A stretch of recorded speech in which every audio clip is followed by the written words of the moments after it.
पूरा होइया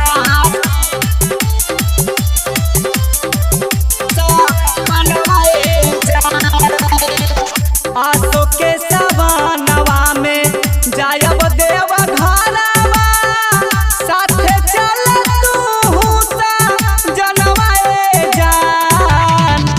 आसो के सवानवा में जायब देव घरवा साथे चल तू जनवाए जान।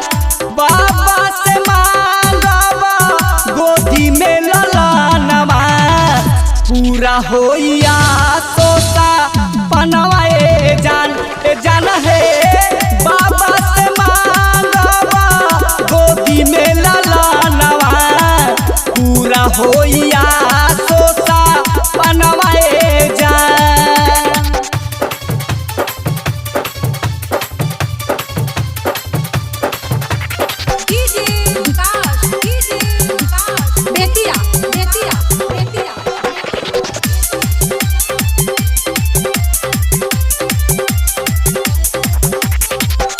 बाबा नगरिया जाइबा जलबा उठाई के कांवर में झूलर झालर फूलवा सजाई के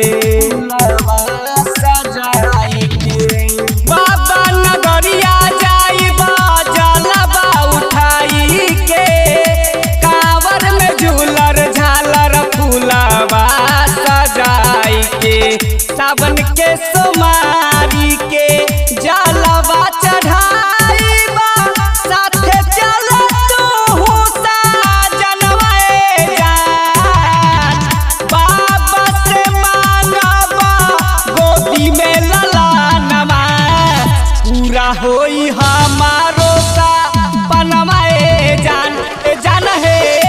बाबा से मांगवा गोदी में ललनवा पूरा होई हमारो सा पनवाए जान।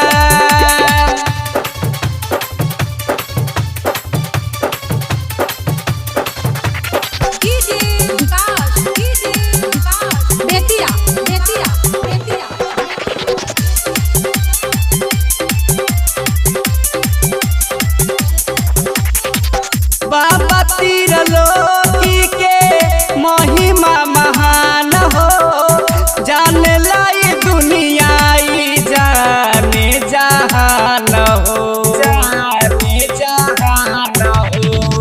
बाबा भोले दानी के महिमा महान हो जाने ला दुनिया जाने ला जहान हो। बाबा के चरण चुमी जलवा